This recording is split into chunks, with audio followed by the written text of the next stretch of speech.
The Midnight Garden. The invitation had arrived folded in four, the thick ivory paper smelling faintly of lavender. It was addressed simply to Elena Hart, in looping, old-fashioned script. No return address, no explanation. Just an embossed crest, a silver fox curled around a crescent moon. Elena turned it over in her hands for the fifth time before reading it again. You are cordially invited to the Midnight Garden, Saturday, the 15th of June, 11:45 p.m., 66 Gossamer Lane. Formal attire required. Come as you truly are. She had never heard of Gossamer Lane.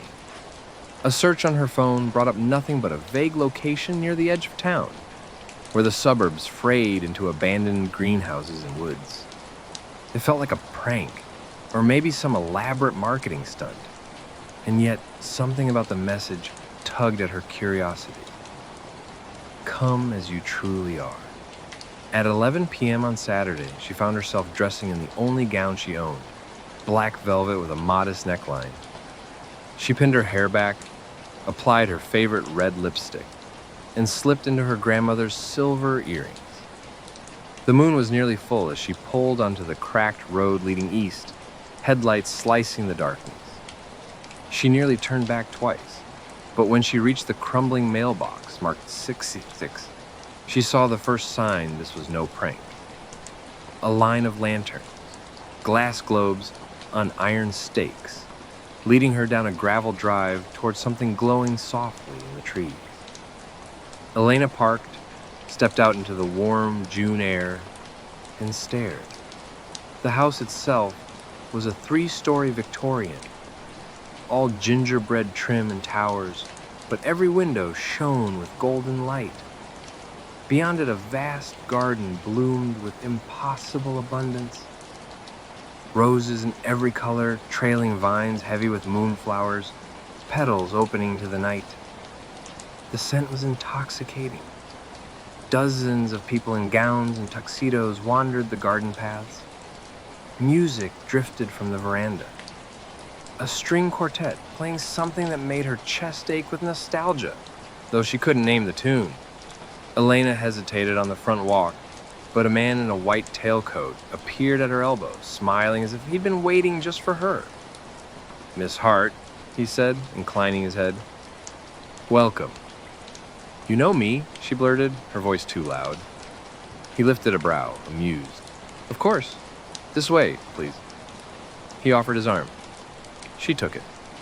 Inside, the house was alive with candlelight and laughter. Servers in black carried trays of champagne and jewel-colored cocktails. The guests were young and old, every face unfamiliar. Some wore masks, delicate things of feathers or filigree. But even the unmasked had a look she couldn't quite name, as if they belonged here more than anywhere else. Elaine accepted a glass of champagne she hadn't asked for, feeling her pulse quicken. She had come alone. She knew no one. And yet, come as you truly are. She stepped onto the veranda. The garden sprawled before her in tears, descending toward a reflecting pool lit from within by hundreds of floating candles. She watched as a couple in matching gold masks waltzed along the path, moving in perfect unison. A woman in emerald green sat on a marble bench, her eyes closed as if listening to music only she could hear. Elena was about to turn away when she caught a glimpse of someone watching her. Across the reflecting pool, near a white trellis heavy with jasmine, stood a man in a dark suit. He was tall, with hair that shone like polished obsidian, and though he wore no mask, his face seemed oddly indistinct in the shifting light. Handsome, but not easy to describe. He raised a glass to her, as though in greeting. Heat climbed her neck. She looked down, trying to steady her breath. When she looked back, he was gone. "First time," said a voice nearby. Elena turned to see a woman about her age, with dark skin and a halo of coiled hair pinned in an elaborate crown. She wore a crimson gown and held a half-finished flute of champagne. "Yes," Elena admitted. "I'm not even sure how I was invited." The woman laughed softly. "None of us are, really. The invitation just finds you when it's time." "When it's time for what?" For the truth, she said with a little shrug, as if that explained everything. Before Elena could ask more, the woman slipped away, drawn into a cluster of guests near the balustrade. The night unfolded in slow, surreal waves. She wandered the garden paths, feeling the hush that fell when she passed, as though the flowers themselves were listening. Every so often she glimpsed the man in the dark suit, by the roses near the fountain, always watching. But each time she tried to approach, he disappeared. Midnight came and went. The quartet paused, and in the silence that followed, the host emerged. He was older, perhaps in his 60s, with a silver beard and a voice like polished wood. "Friends," he said, lifting his hands, "thank you for joining us on this most luminous night. The hour has come to reveal what you have carried here." A murmur rippled through the crowd. Elena's skin prickled.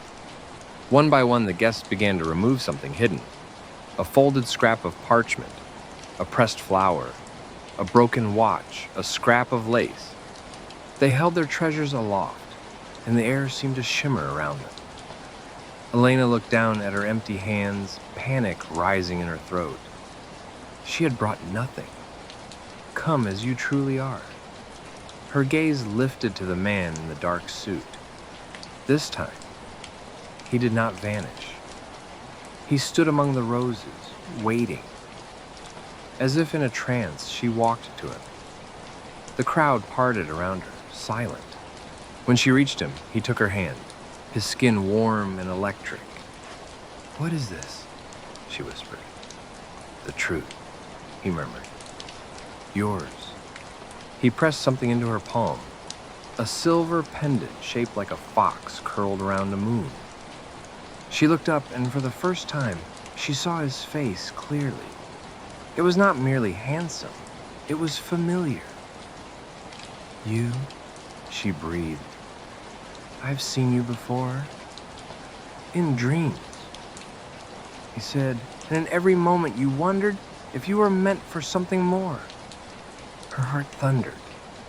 The pendant gleamed, and with it came a rush of memories she could not explain. Long nights walking alone, the certainty that something waited just out of sight. The host raised his hands again. "Behold," he said, "the Midnight Garden is not merely a place. It is the threshold of remembrance. Tonight, each of you has reclaimed what you had forgotten." Around her, the guests exhaled in wonder. Someone began to weep.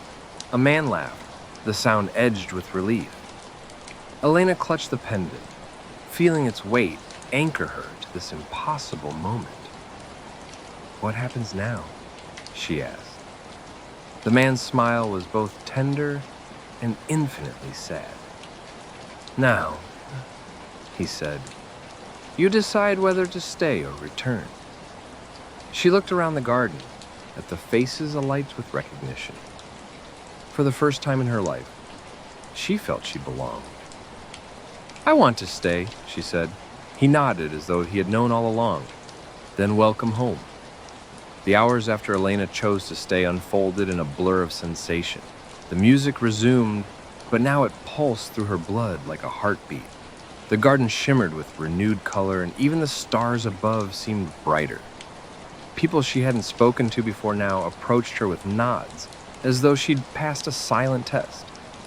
The man in the dark suit, his name was Lucian, remained by her side. He walked with her through moonlit hedges, pointed out glowing moths fluttering between orchids, and told her stories that felt like riddles. "This place," she began, pausing as they stood near a fountain whose water flowed upward against gravity. "It's beautiful, but it doesn't make sense. What is the Midnight Garden, really?" Lucien looked at her for a long moment.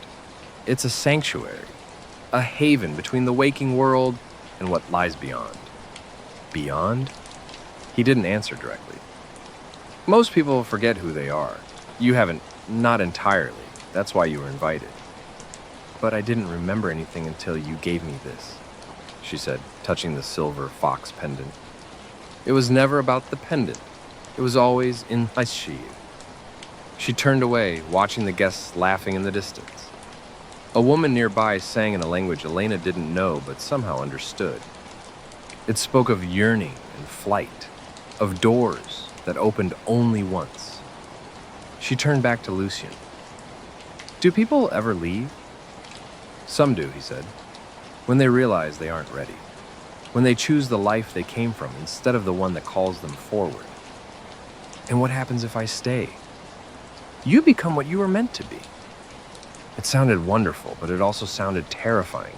That night, Lucien led her to a part of the garden she hadn't seen. They crossed a glass bridge that sparkled underfoot, then descended into a hollow of bioluminescent trees. At the center stood a circular mirror framed in thorns. Its surface shimmered with pale mist. "This is the mirror of knowing," Lucien said. "It shows a truth you've buried." Elena stared, heart pounding. "I don't know if I'm ready." "No one ever is." Still, she stepped forward. The mist parted. A scene appeared. Not a dream, but a memory. She was 16, sitting by her mother's hospital bed. Machines beeped. Her mother was dying, and Elena held in every scream because her aunt told her to be brave. But she hadn't been. That night, she ran. Hid in the park for hours, curled in the dark. She never forgave herself. In the mirror, she saw her mother's hand twitch after she left. A final reach that never landed. Tears welled.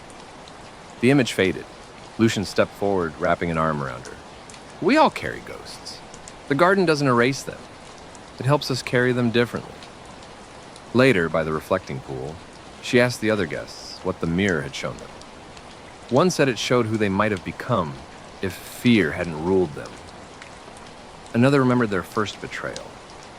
A third whispered, "It showed me my last day before I came here."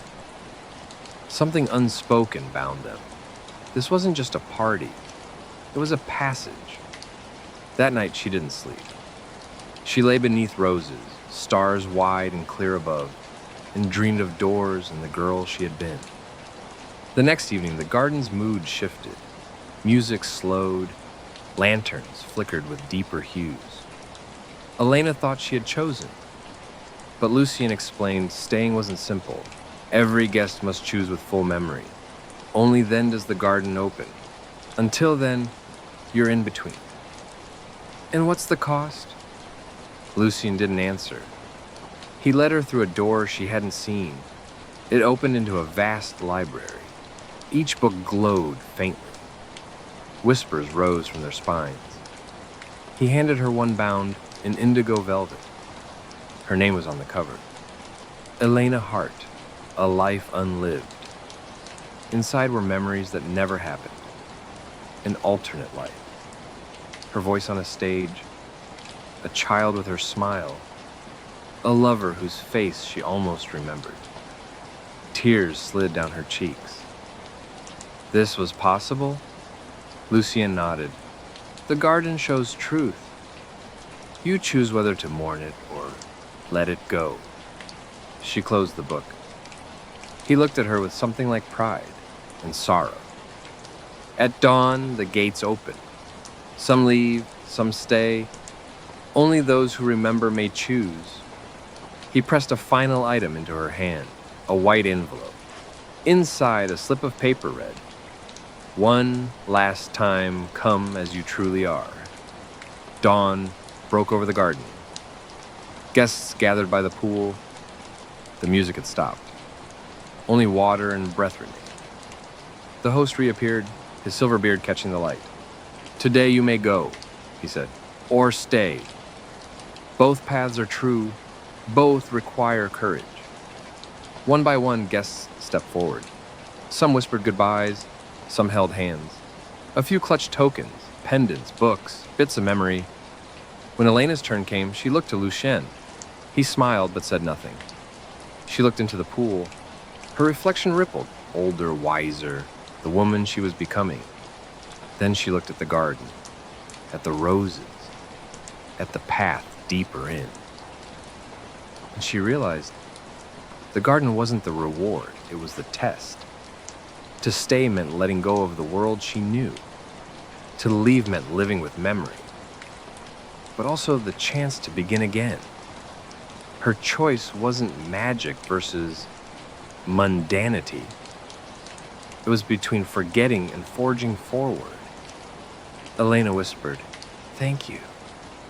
Then she turned from the garden. Lucien's eyes closed briefly. The host bowed. The gates opened. Elena walked into the rising sun.